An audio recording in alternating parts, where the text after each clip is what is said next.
La quasi-totalité des véhicules modernes sont aujourd'hui équipés d'un système de freinage anti-blocage. Ce système permet d'éviter des accidents comme celui-ci, où vous perdez le contrôle de la direction lorsque vous freinez. Avec le système ABS, vous restez maître du véhicule et réduisez la distance de freinage. Qu'est-ce que l'ABS?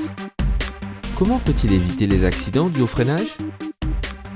Nous allons explorer ces questions dans cette vidéo.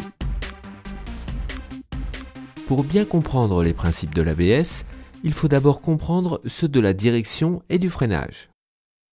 Lorsque vous appuyez sur la pédale de frein, les plaquettes de frein sont actionnées et appuient contre les disques des roues, ce qui arrête la rotation des roues. Lorsque les roues s'arrêtent, cela provoque un glissement entre la route et les roues, et le véhicule s'arrête à cause de cette friction. Voyons maintenant le mécanisme de direction. Tout le mécanisme de direction est dépendant du simple principe de roulement des roues. Les roues essaieront toujours d'éviter de glisser sur la route, ce qui signifie que la vitesse de la roue au point de contact sera toujours nulle. Les roues ont deux types de mouvements. Elles tournent sur leur axe et se déplacent également dans la direction de la voiture. En raison de ces deux types de mouvements, elles ont deux types de vitesse, déplacement et rotationnel. Pour un roulement antidérapant, la somme des vitesses de déplacement et de rotation au point de contact doit être nulle. Il suffit de garder ce principe simple à l'esprit et vous serez très facilement en mesure de comprendre le mécanisme de direction. Dans une voiture, les 4 roues devraient rouler tout le temps pour éviter que le véhicule ne glisse. En fait, ce principe de roulement simple est la raison pour laquelle votre voiture tourne lorsque vous tournez les roues avant. Voyons cela de plus près. Imaginez une situation hypothétique dans laquelle, même après avoir tourné les roues, la voiture continue tout droit. Dans ce cas, la vitesse de roulement sera inclinée comme indiqué, et la trajectoire de déplacement restera toujours droite. Par conséquent, si vous additionnez ces deux vitesses, la vitesse résultante ne sera pas nulle. Cela provoquera le glissement de la voiture. La seule façon d'éviter cela est de faire également varier la vitesse de déplacement. Ceci n'est possible que lorsque toutes les roues de la voiture tournent. Lorsque la voiture prend un virage au centre de la courbe, tel qu'illustré, les 4 roues peuvent satisfaire aux conditions du roulement. Avec cette image, vous pouvez clairement voir comment la vitesse au point de contact des 4 roues est ramenée à 0. Maintenant, analysons le mécanisme de direction au moment du freinage. Grâce à l'activation des plaquettes de frein, les roues s'arrêtent de tourner.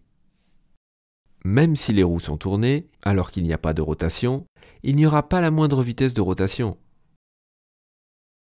Dans ce cas, le véhicule n'a pas besoin de tourner, car c'est devenu un cas normal de freinage.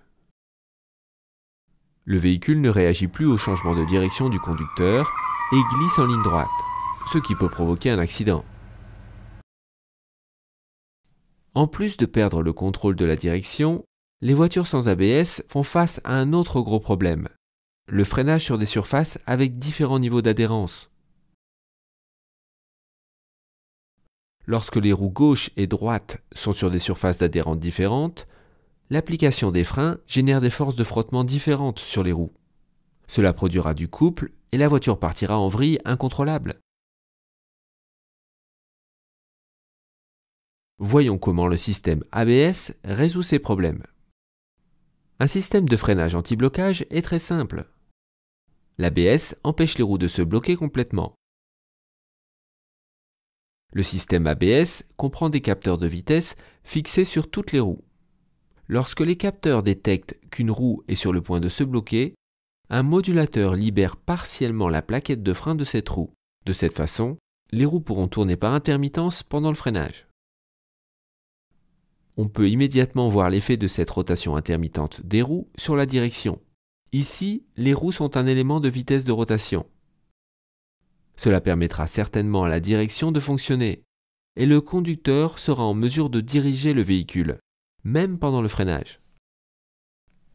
Mais la grande question ici est de savoir comment l'action de desserrer les freins par intermittence réduit la distance de freinage. Pour obtenir une réponse à cette question, nous devons d'abord comprendre comment le coefficient de frottement entre un pneu et la route varie en fonction du glissement. Dans des conditions de roulement parfaites, la valeur du coefficient de frottement est presque nulle. Cependant, lorsque la roue glisse à 100%, la friction de glissement entre en jeu.